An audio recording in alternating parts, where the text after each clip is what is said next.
بسم اللہ الرحمن الرحیم۔ السلام علیکم محترم ناظرین، آج آپ کو ایسا طریقہ بتایا جا رہا ہے کہ آپ ماہ سفر کے مہینے میں اگر یہ صدقہ کر دیتے ہیں تو پورے سال کے لیے بیماریوں، پریشانیوں، بلاؤں سے چھٹکارا حاصل کر لیتے ہیں۔ دولت آپ کے گھر پر بارش کی طرح سے برسے گی، پورا سال آپ مصیبتوں، آفتوں سے بچے رہیں گے۔ اس صدقے کو جاننے کے لیے آخر تک ہماری ویڈیو کو ضرور دیکھیں۔ جیسا کہ آپ سب جانتے ہیں کہ ماہ سفر ایک سخت اور آزمائشوں والا مہینہ ہے۔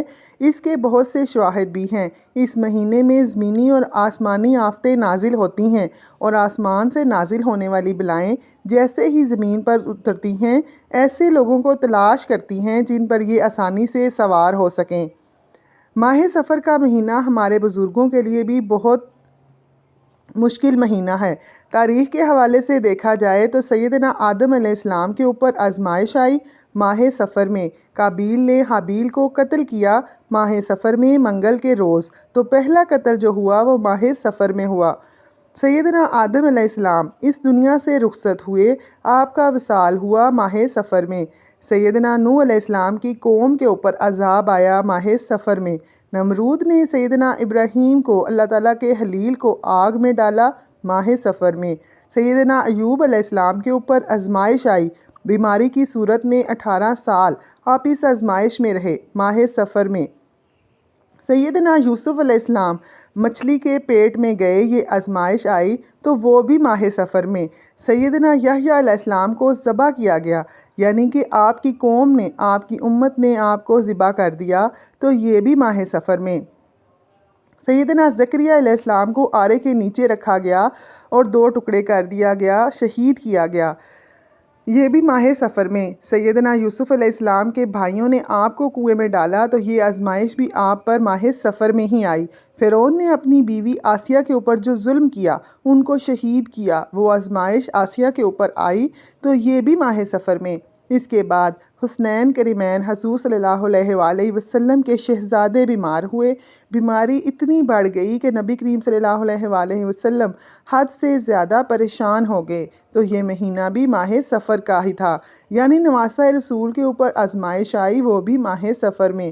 یہ تو چند مثالیں ہیں جو آپ کو تاریخ سے دی گئی ہیں۔ ہمارے اوپر، ایمان والوں کے اوپر یا زمین والوں کے اوپر جو مصائب ٹوٹے ہیں وہ سب سے زیادہ ماہ سفر میں ہی آتے ہیں۔ اکثر اولیاء اکرام اگر دیکھا جائے تو بہت سے اولیاء اکرام کا وصال بھی ماہ سفر میں ہی ہوا ہے۔ اب اگر اللہ کے نیک بندے، انبیاء اکرام، اولیاء اکرام اس مہینے کی سختی سے نہیں بچ سکے تو ہم تو بہت ہی گناہ گار ہیں۔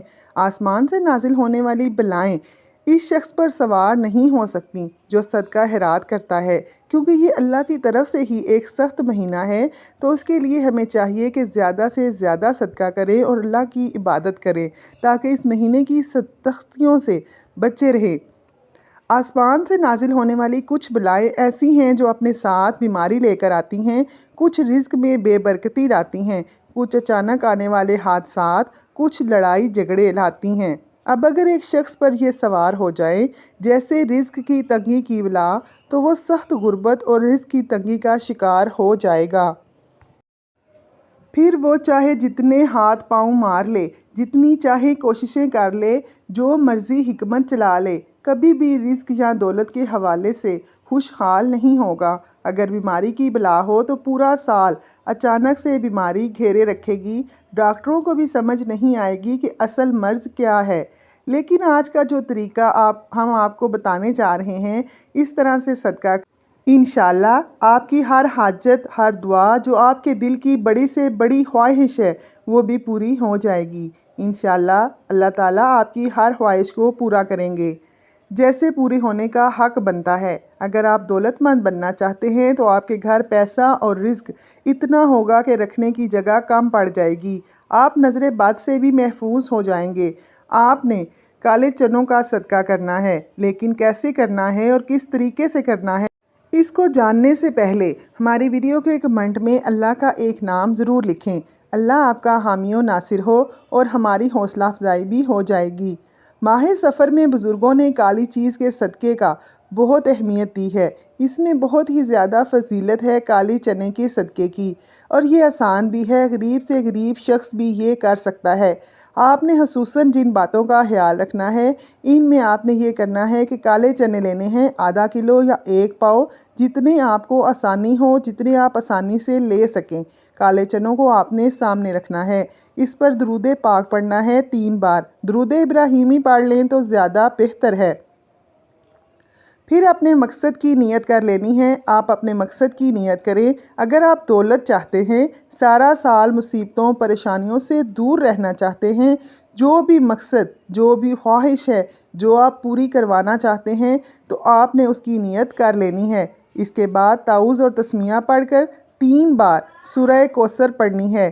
سورہ کوثر کی بہت زیادہ فضیلت ہے۔ یہ قرآن پاک کی سب سے چھوٹی سورت ہے، لیکن اس کے بہت زیادہ اثرات ہیں۔ اللہ تعالیٰ کی یہ پسندیدہ سورت ہے۔ اس میں اللہ تعالیٰ نے نبی کریم صلی اللہ علیہ وآلہ وسلم کو تسلی دی تھی کہ جو لوگ آپ کو نعوذ باللہ ابتر کرنا چاہتے ہیں، لیکن آپ کا نام رہتی دنیا تک قائم رہے گا اور وہ خود ہی کبھی فلاح نہیں پا سکیں گے۔ اب آپ نے دوسرے نمبر پر 3 بار سورہ فلق پڑھ لینی ہے۔ خاص طور پر حاسدوں کے حسد سے بچنے کے لیے اس سورت کی بہت زیادہ فضیلت ہے۔ اس کے بعد 3 بار سورہ ناس پڑھ لینی ہے۔ اس کی اہمیت بھی اپنی جگہ بہت زیادہ ہے۔ اس طرح سے آپ نے 3 بار سورہ کوثر، سورہ فلق اور سورہ ناس پڑھ لینی ہے۔ اس کے بعد دوبارہ سے درود شریف پڑھنا ہے اور چنوں پر دم کر لینا ہے۔ اب آپ نے چنوں کا صدقہ اس طرح سے کرنا ہے، اور اس بات کا خصوصاً خیال رکھنا ہے کہ آپ نے ان کا صدقہ کچا نہیں کرنا۔ آپ نے کالے چنوں کا صدقہ پکا کر کرنا ہے، یعنی کہ آپ چاہیں کہ اس کو ابال کر بچوں میں بانٹ دیں یا پکا کر غریبوں کو کھانا کھلا دیں۔ جس طرح سے آپ کو آسانی ہو، آپ ایسے ہی کر لیں۔ آپ کالے چنوں کا صدقہ کریں گے تو انشاءاللہ تعالیٰ آپ ماہ سفر کی مصیبتوں، آفتوں سے بچے رہیں گے، اور پورے سال کے لیے اپنے آپ کو، اپنی آل اولاد کو ان آفتوں سے محفوظ کر لیں گے۔ اللہ تعالیٰ آپ کے تمام صدقات کو قبول فرمائے اور آپ کے لیے آسانیاں عطا فرمائے۔ جزاک اللہ۔